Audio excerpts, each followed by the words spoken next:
All right, so welcome to criminal law. A crime is considered to be a violation of a public duty. So if you are the victim of a crime, you're not called the plaintiff, you're called the complainant. And the burden of proof is high with a criminal action, so it is beyond a reasonable doubt. Crimes are also classified according to their seriousness. So you need to know this or remember this, that a misdemeanor is less serious than a felony. A misdemeanor is punished by up to a year in jail, and a felony is punished by more than a year in prison. Mental state or mens rea. The mental state that's generally required is that the defendant, that's the criminal, did an act voluntarily and that the act is criminal. All right, so mens rea would be this. So what if Mary eats peanut brittle and then she kisses Tom, with Tom's consent, of course, and Tom dies as a result of his peanut allergy? Has she committed an offense? The answer, of course, is no, not unless Mary knew that Tom had a peanut allergy.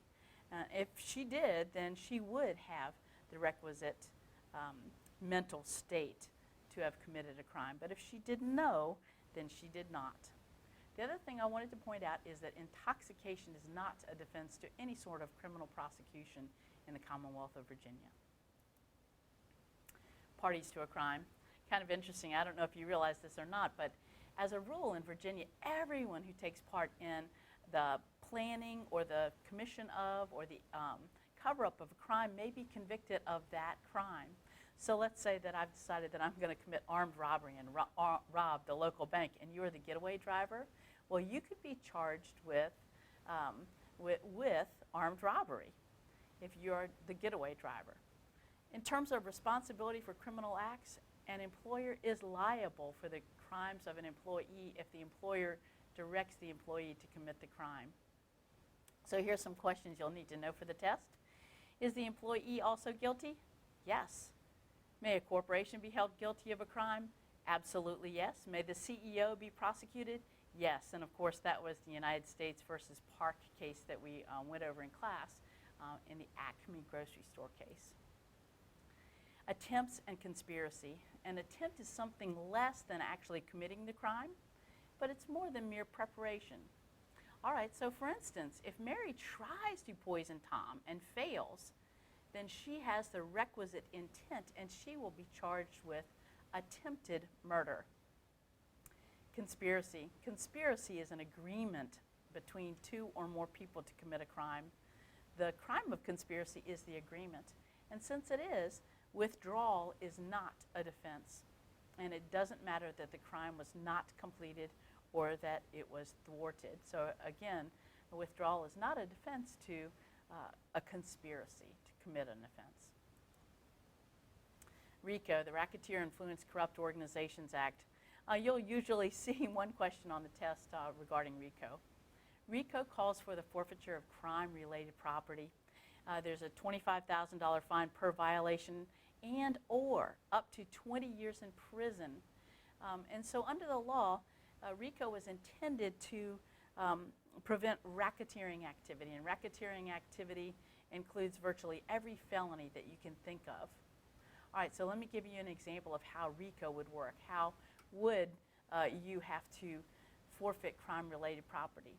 So if property is purchased with money that was earned through the commission of one of these felonies, then that property may be confiscated. So let's say that I have a fancy car because I sell crack cocaine on the side and I get caught.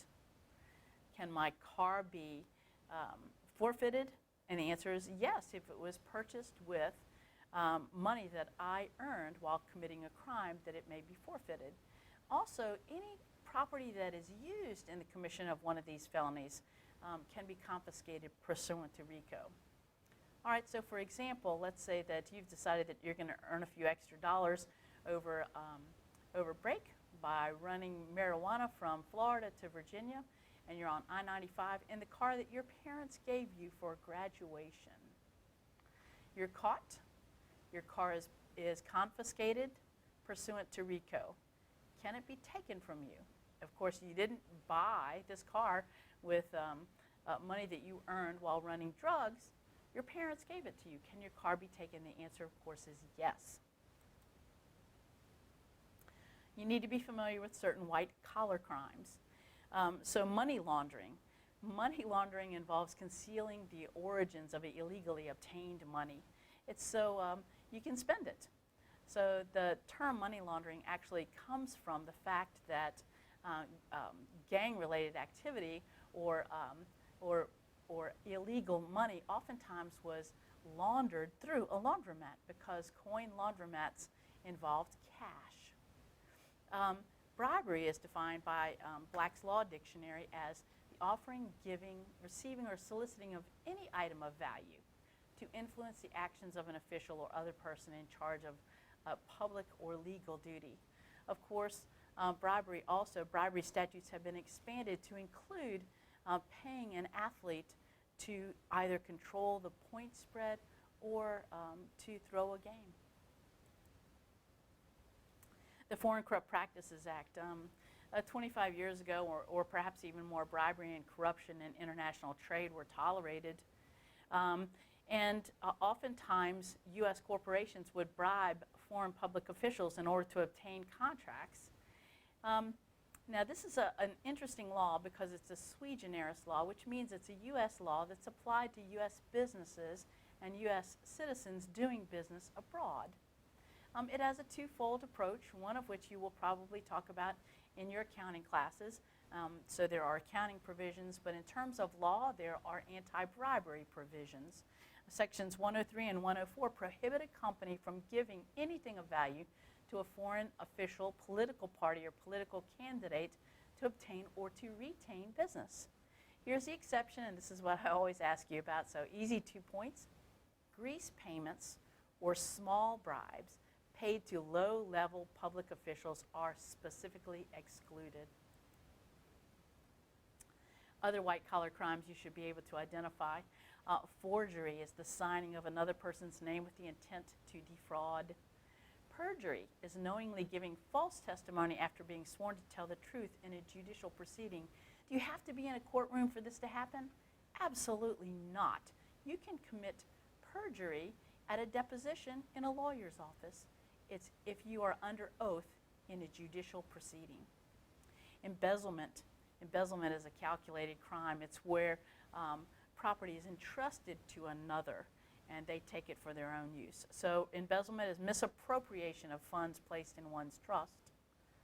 Receiving stolen goods. I just wanted to point out this, that actual knowledge is not required, just reason to believe that the goods are stolen. So if you have reason to believe that the goods are stolen, then you have committed receiving stolen goods. Lotteries. So there are 3 elements to a lottery, and they are prize, chance, and consideration. So in Virginia, if you're giving away a prize, and it's strictly by chance that the person's going to win that prize, and they have to pay to play, in other words, there's consideration, then that's considered to be a lottery. And you must have a proper license in order to conduct a lottery. There is an exception, and that is this. If you are a charitable organization, you may have a lottery if you earn less than $40,000 a year towards that charity by having a raffle or a lottery. And then finally, for part 1, reporting white-collar crimes. The Civil False Claims Act is an old law that dates back to the mid-1800s. It's also known as the Lincoln Law. And so under the Civil False Claims Act, a whistleblower who blows the whistle on a corrupt government contractor may recover between 15 and 30% of the damages if they are recovered. So this is Evelyn Noob. Remember, she's the lady who blew the whistle on Blue Cross Blue Shield of Illinois, and she was awarded over $29 million as her share. So a little reward for being honest. All right, so that wraps up part 1, crimes. Thank you.